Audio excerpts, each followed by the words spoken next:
These Swazi men are making a pledge. By placing their handprints on this banner, they're promising never to raise their hands in violence.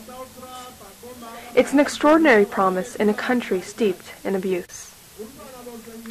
Swaziland is a tiny country in southern Africa. It's one of the world's last true monarchies, with all the political power held firmly under the thumb of King Mswati III. Tourist brochures paint it as a scenic kingdom rich in traditional culture. But it's also a strongly patriarchal culture. Polygamy is permitted. The king himself has 13 wives.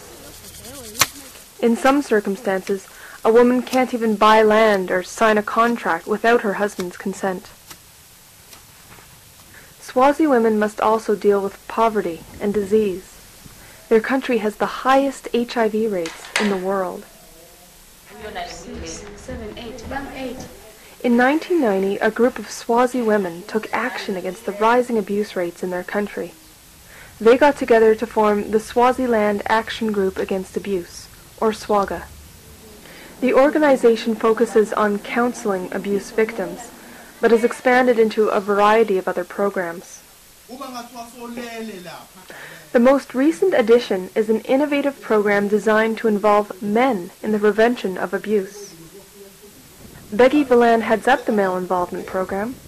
He compares the domestic violence in Swaziland to water pouring from a tap.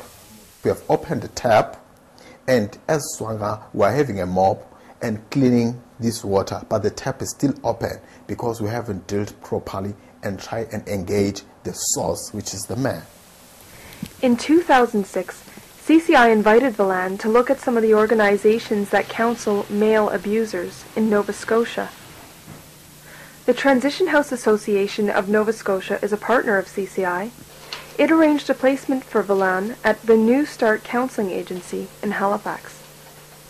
Pamela Harris is the coordinator of the association.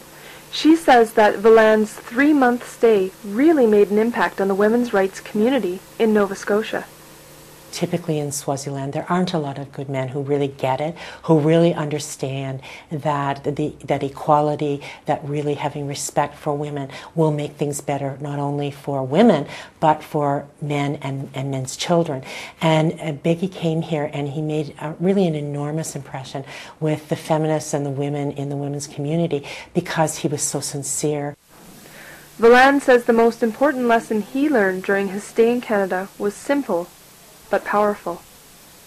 What motivated me is that gender-based violence is not only for Africa. It's cutting across, and it's the same. It's either we are white or black, or whether we are highly paid whatsoever, because we are not alone in this fight.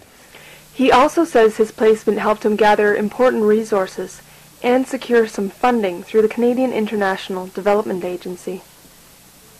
Here's how the program works. Participants are selected by their communities to attend a workshop. There they discuss how to get men involved in preventing abuse. This workshop wrapped up with a men's march through town. And participants also made the pledge against using violence. This year, Valan also worked with the King's Warriors. This traditional regiment has only a symbolic function today. But hundreds of the warriors meet with the king each year to take part in the Inkwala ceremony.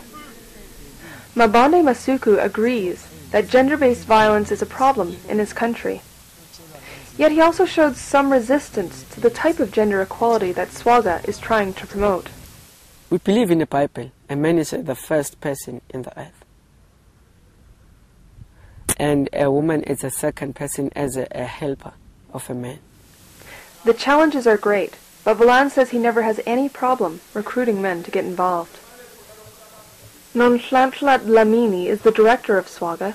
She says she's been overwhelmed by the response they've gotten from men.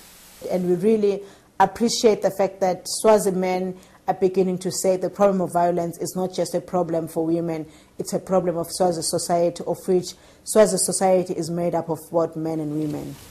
The male involvement program has successfully reached out to men from all over Swaziland.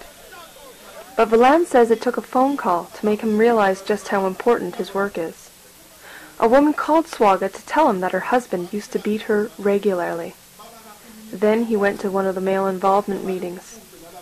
He hadn't laid a hand on her since. That's when I feel like, wow, I'm making a difference, because sometimes I feel like, am I really doing something? You know, but this makes me to think twice and really wake up in the morning ready for work to say, you know, I've helped someone.